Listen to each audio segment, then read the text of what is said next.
Hello friends, today we are on the fourth problem of dynamic programming to solve the linear programming problem. And today the type of dynamic programming is basically the additively separable return function and the single multiplicative constant. Once again, the additively separable return function and the single multiplicative constant. Let's check the type with the problem statement.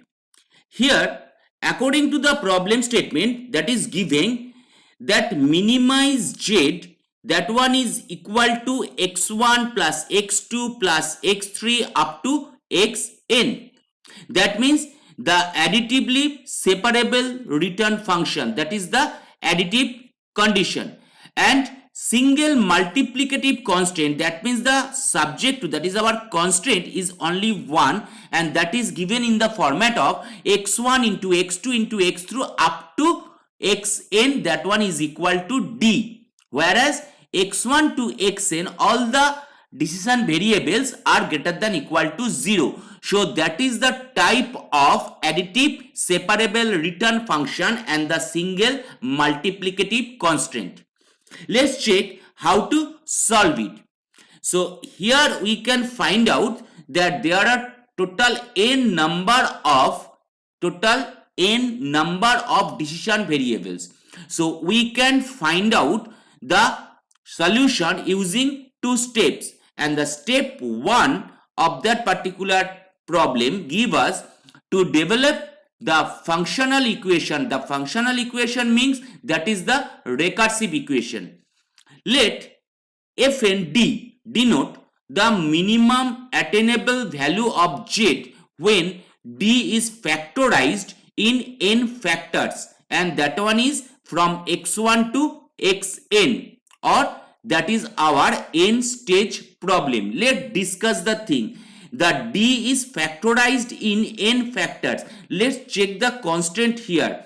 That one is d, the value is d, and the d is equal to the multiplicative form of from x1 to xn. So each and every x is particularly a factor way of d. So that's why we are saying it as the d is the factorized in n factors, and fn d because that is our value, and n stage problem because there are n number of decision variables. So let's check the first one. We are thinking that n is equal to 1, then x1 is equal to d. We have given that x1 into x2 into x3 up to xn is equal to d. So when x is only 1, so we can say x1 is equal to d in that case. So that is the f1d is equal to minimize of z, and that we can say that is minimize of x1 is equal to d of x1, and we can write it as d. Let's denote it or the label it with the equation that is number a. It means that d is factorized into only one factor. That means x1 is equal to d. Let's check what happens when we have n is equal to 2. Now when n is equal to 2, that is d is factorized into two factors, and those are x1 and x2. What is happening here? Now x1 into x2 is equal to d because n is up to 2. So we have thinking that x1 is equal to y. Then we have x1 into x2 is equal to d, and we can write the x2 as d by y. And the recursive function, that is our f2d, is particularly minimum of z and minimum of 0 less than equal to y less than equal to d. That means y is belonging to the closed interval from 0 to d, and x1 plus x2 because already we have, according to the objective function, that is x1 plus x2 like that. That means the additive separable return. Okay, so we can say that F2D is equal to minimum of from 0, that is our lowest value, and then is from D. So we can write x1 as y because we have written here, and x2 can be written as d by y. So minimum of 0 less than equal to y less than equal to d, that one is equal to y plus f1 of d by y, as f1 of d can be written in the format of d. So we can write out that f1 of d by y is equal to d by y, and we are labeling the form as the equation number b. Let's check what happens when we have n is equal to 3, and that means that d is factorized into 3 factors. That means x1 comma x2 comma x3, that means the x1 into x2 into x3 is equal to d. As already we have described before that x1 has been taken as y, so we may write that x2 into x3 is equal to d by x1 or d by y, as x1 is equal to y already have been said. So the part d by y is further divided into 2 parts whose minimum attainable product is f2 d by y. Let's check what is the recursive function. So f3d can be written as minimum of z, and that one is minimum of 0 less than equal to y less than equal to d, and up to third variable, that is x1 plus x2 plus x3. So minimum of 0 less than equal to y less than equal to d is equal to, for x1 that is y, and for x2 plus x3 that one is equal to f2 d by y. Already we have found it from here. Okay, so next what is happening here, we are labeling the equation with the equation number, that is C. So we are proceeding in the same way. Hence we proceed in the same way for n is equal to 4, 5, 6 and up to n. And using the principle of optimality, the recursive equation or the functional equation will become just like fnd is equal to minimum of 0 to d, that is belonging y, and y plus f of n minus 1 d by y. Let's check when we have f3d, that is 3, and that one is equal to minimum of 0 less than equal to y less than equal to d, y plus f2 d by y. That means when that is 3, that is 2. When that is 2, that is particularly 1. So in that way we can write out, just check another one here, when that is f2d, when that is 2, that is written as f1 d by y. So in that way, for the nth part, nth recursive equation, that is fnd, we can write minimum 0 less than equal to y less than equal to d, y plus f n minus 1 d by y, and we are denoting that particular equation with the equation number, that is d. So already we have constructed all the functional equations for the all n stages, and according to that type. So we are proceeding to the next step, to the step 2, to solve the functional equations. That means in the step 2 we are proceeding to solve the functional equations or the recursive equations, and in the step 1 we are constructing the recursive equation to solve the functional equations for determining the optimal policy. Now from the equation number A, let's check the equation number A at first. Now the equation number A says that f1d is equal to d. So we are writing that equation number A here, and we get f1d is equal to d. Now check the equation number B.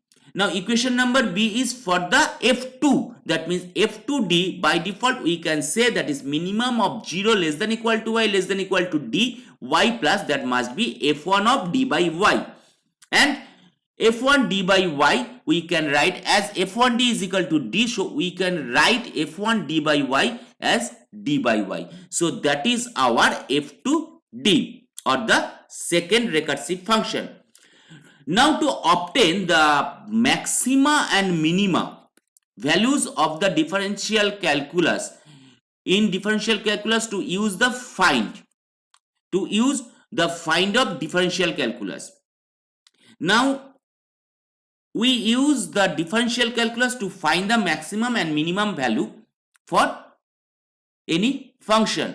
So we are using the same procedure here to find the maximum and minimum. So let's check what is happening. We have f2d is equal to minimum of 0 to d and y plus d by y. So the fy is equal to given as y plus d by y, and we are differentiating the equation with respect to y here, and we are getting dd of y of y is equal to 1, and that one is equal to minus of d by y square. So equating to 0. So according to the maximum minima from the differential calculus, we are equating it to the 0.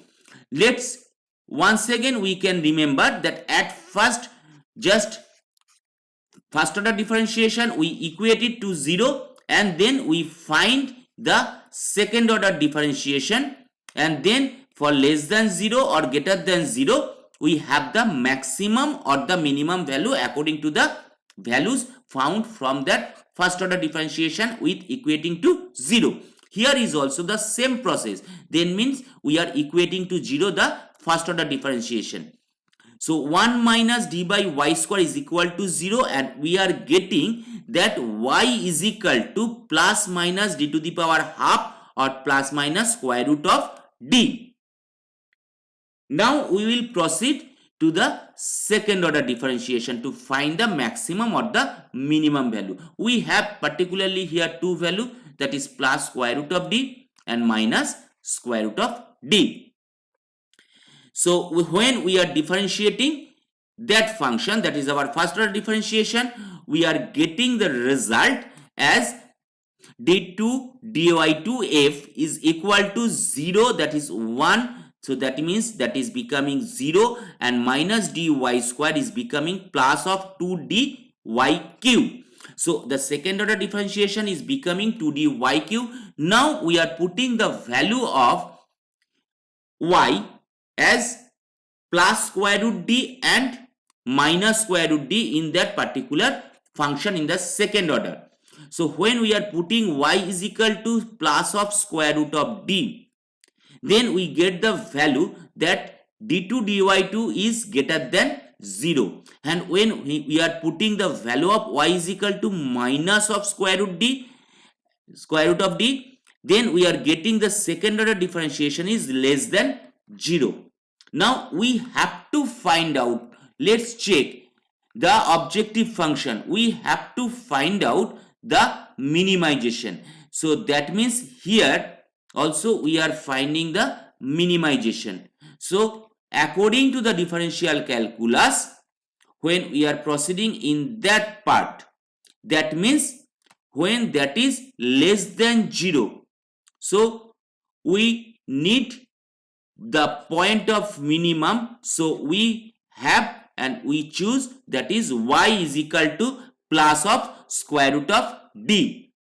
So according to the differential calculus, which one is less than 0, we get the value for minimum, that is for maximum, and when that is greater than 0 we get the value for the minimum. So here we have to find out the minimum, so we are choosing that part, and for that y is equal to plus of square root of d. That's why we are choosing y is equal to plus of square root of d. So f2d is equal to square root of d plus d by square root of d. Just put the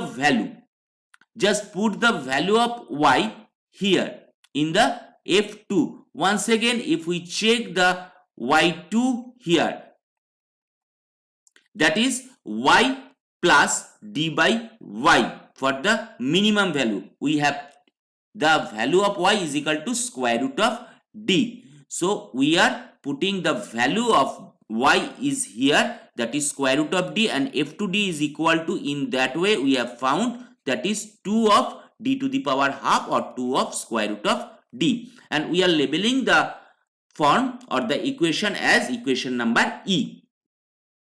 Hence we have the optimal policy, that is d and half, d to the power half or square root of d, and that is square root of d, that one.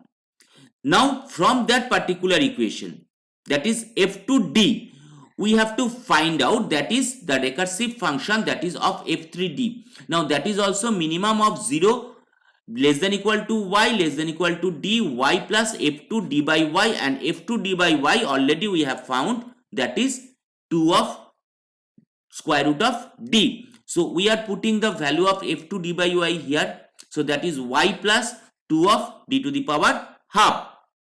Once again we are using the differential calculus to find the maximum and minimum value of the function, and then we are equating to 0. That means the same way.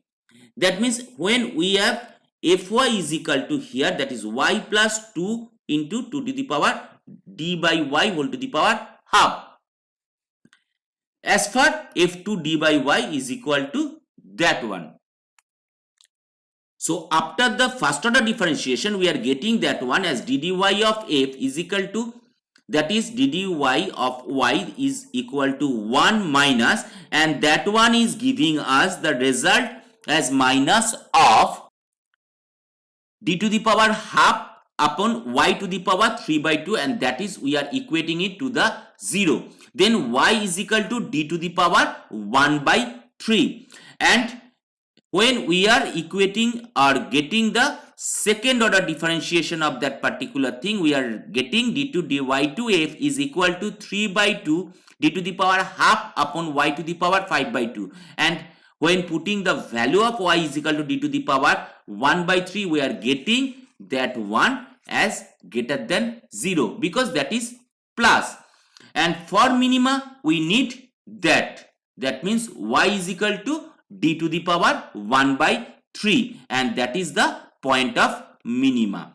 So we are getting f3d is equal to d to the power 1 by 3 plus 2 into d to the power 1 by 3 whole to the power half, and we are getting the result as 3 into d to the power 1 by 3 or d to the power 1 by 3 plus d to the power 1 by 3 plus d to the power 1 by 3. Hence the optimal policy is particularly d to the power 1 by 3, d to the power 1 by 3 and d to the power 1 by 3. Now we are continuing in the same manner. Just look at the f to d. The optimal policy we have got here, I have found here for f to d, that is d to the power half, comma d to the power half. In the third recurrence or recursive relation, already we have found the optimal policy for f3d is equal to d to the power 1 by 3, d to the power 1 by 3, d to the power 1 by 3. So continuing in the same manner, the optimal policy for the n number of stage problems will be d to the power 1 by n, d to the power 1 by n, d to the power 1 by n up to the nth d to the power 1 by n, and the fnd must be d in n into d to the power 1 by n. Let's check another one thing. When we have f3d, we have found that is 3 into d to the power 1 by 3.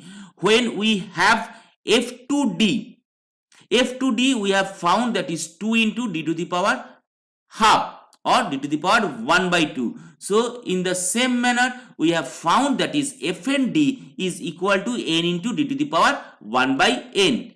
So the optimal solution of that is minimum z is equal to n into d to the power 1 by n, and the x1 is equal to x2 is equal to up to xn, that is d to the power 1 by n. That means x1 must be x to the power, that means x is equal to d to the power 1. When that is 2, that is d to the power half. When that is x3, that is d to the power 1 by 3. When that is x4, that is our d to the power 1 by 4. So in that manner, we are getting the result as minimum z is equal to n into d to the power 1 by n and the respective decision variable values.